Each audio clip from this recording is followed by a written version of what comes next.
அதாவது ஒரு 15 ஆண்டுகளுக்கு முன்னாடி அர்ஜுன் நடிச்ச முதல்வன் படத்துல ஒரு நாள் முதல்வன் அப்படின்னு ஒரு கேரக்டர் வந்த மாதிரி 4ஆம் தேதி வரைக்கும் யார் முதல்வர் யார் முதல்வர் அப்படின்னு இது டெய்லி சாயந்தரத்துல நாமளும் உட்காந்து பேசலாம், ரோட்ல, டீ கடையில, மரத்தடியில எல்லாமே இது பேசிட்டு இருப்பாங்க.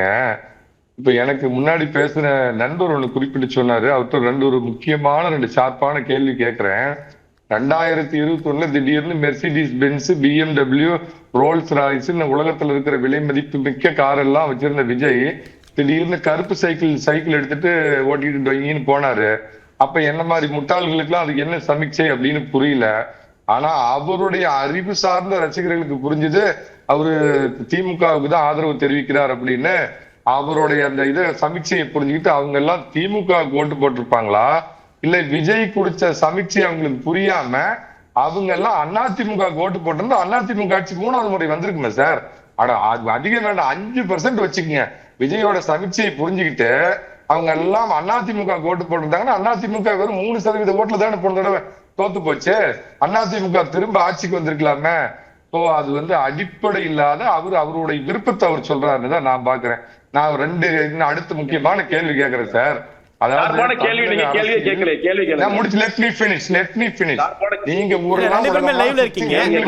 முழுமைப்படுத்திட்டு கேள்வி என்னன்னு கேட்கிறாரு. அடுத்த சுற்றுல அதுக்கு அடுத்தது பாத்தீங்கன்னா, தமிழக அரசியல்ல சார் இதுவரைக்கும் இல்லாத ஒரு டாலஸ்ட் தேர்ட் பிளேயர். சில பேருக்கு மாதிரி இப்ப தேர்தல் முடிஞ்சதுக்கு அப்புறம் ஞானம் விஜய் இவ்வளவு வாக்கு வாங்க சொல்ல உங்க நிகழ்ச்சியிலேயே நான் 2 மாதத்துக்கு முன்னாடி இருந்தே சொல்லியிருக்கிறேன். 12 முதல் 18% விஜய் வாங்குவார். நான் ஒரு அதிமுக ஆதரவாளன், பாஜகவை ஆதரித்து பேசுபவன். ஆனா நான் ஆரம்பத்துல இருந்தே தெளிவா நான் குறிப்பிட்டு இருந்தேன். ஒரு சிறுபான்மை சமுதாயத்தை சேர்ந்த இன்னைக்கு உச்சத்தில் இருக்கக்கூடிய ஒரு நடிகர் வரார். அவர் சிறுபான்மையினர் ஓட்ட சல்லிசா அதிமுக இல்ல சார், சிறுபான்மையினர் ஓட்டு வராது, இது எல்லாருமே ஒத்துக்குவாங்க.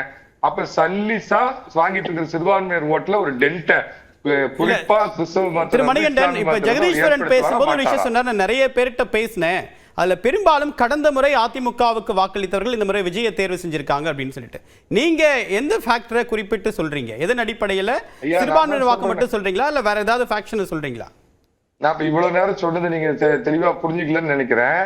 விஜய் ரசிகர்கள் அந்த மாதிரி அதிமுக ஓட்டு போட்டிருந்தா அதிமுக போன தடவை ஜெயிச்சிருக்கணுமே. 2021 தேர்தல்ல விஜய் ரசிகர்கள் அதிமுக ஓட்டு போடல. அவர்தான் கருப்பு சிவப்பு சைக்கிள்ல சமீட்சை காட்டுனாரு. அப்ப விஜய் ரசிகர்கள் எல்லா கட்சியோட புத்திசாலி. எனக்கு புரியல அப்ப எது கருப்பு சைக்கிள். இந்த முறை விஜயே நிக்கிறதுனால விஜயோட ரசிகர்கள் விஜய்க்கு போட்டிருப்பாங்க, அதிமுகவுக்கு எப்படி வந்திருக்கும் தான் கேள்வி. அதிமுகவுக்கு எப்படி சார் போன முறை போட்டிருப்பாங்க?